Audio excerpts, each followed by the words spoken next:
Hello दोस्तों, जय माता दी। आज है नवरात्रि, तो सभी को नवरात्रि की हार्दिक शुभकामनाएं। और हम लोगों ने घर पर तो पूजा हो गई है और अब हम मंदिर जा रहे हैं, क्योंकि मंदिर पर फिर प्रसाद चढ़ा के उसके बाद में व्रत खोलेंगे। तो चलिए आज आपको बरेली का भीटानाथ मंदिर दिखाते हैं। चलो गुड्डा, मंदिर चलते हैं।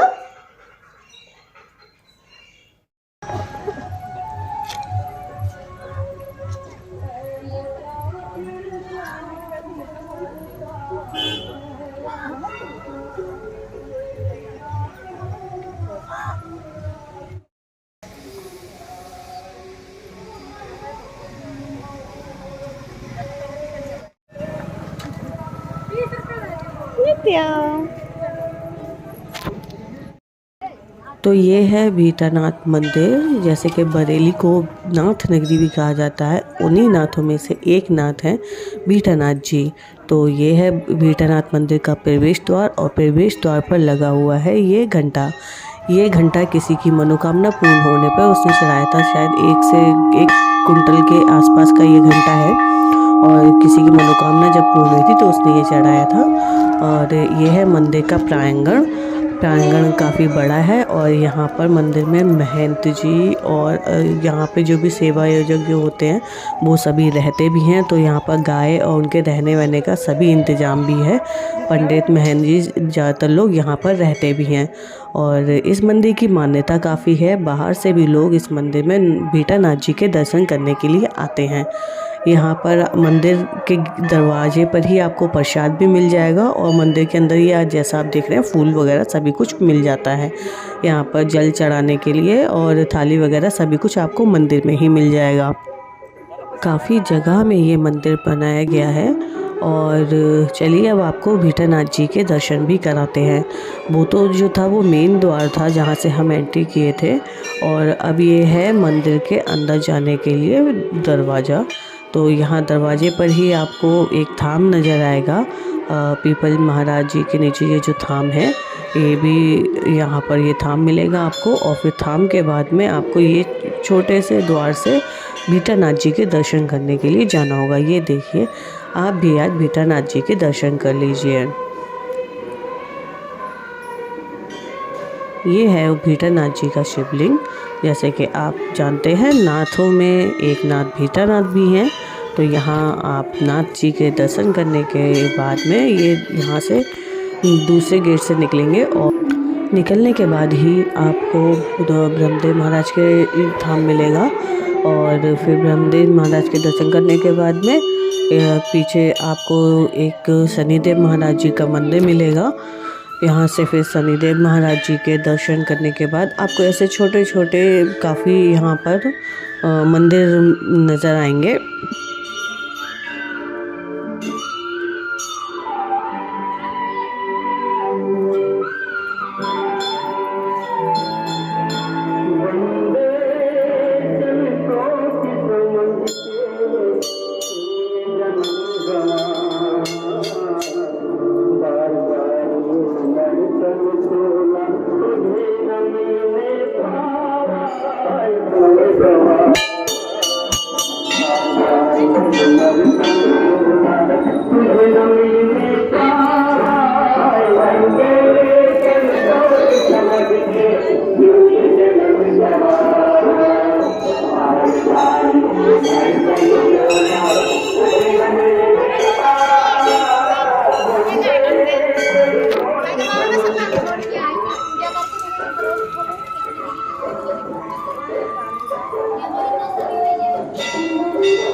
मंदिर में पूजा करने के बाद फिर कंचक खिलानी थी, तो हम लोग मंदिर में ही कंचक खिला रहे थे।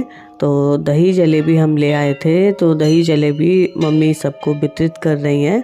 मंदिर में ही कन्याएं मिल जाती हैं, तो आराम से आप मंदिर में ही कंचक भी खिला सकते हैं। तो दही जलेबी को हम लोगों ने वितरित किया और उसके बाद में हमारे बाद में कई लोगों ने और काफ़ी लोग आए हुए थे, सभी ने यहाँ पे कन्याओं को खिलाया था। एक के बाद एक कई लोग जितने भी ये सब खड़े हुए हैं ना, ये सभी कन्याओं को खिलाने के लिए ही खड़े हुए हैं। तो मम्मी ने दही जलेबी सबको वितरित किया। अब बहुत सारी कन्या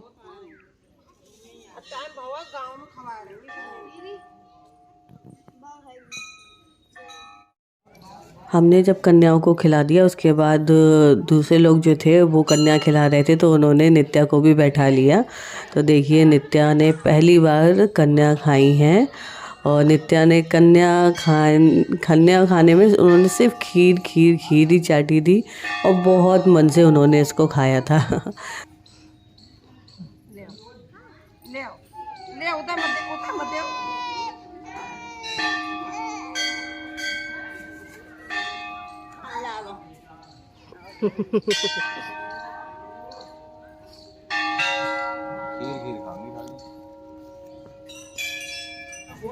नित्या के कन्या खाने के बाद हम लोग फिर मंदिर से बाहर के लिए निकल लिए। और तो ये था बरेली का वीटानाथ मंदिर।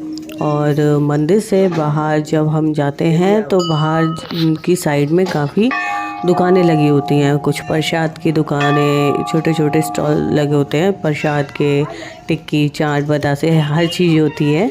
तो यहाँ पर जो पकौड़ियाँ बनती हैं ना, वो मुझे बहुत पसंद है।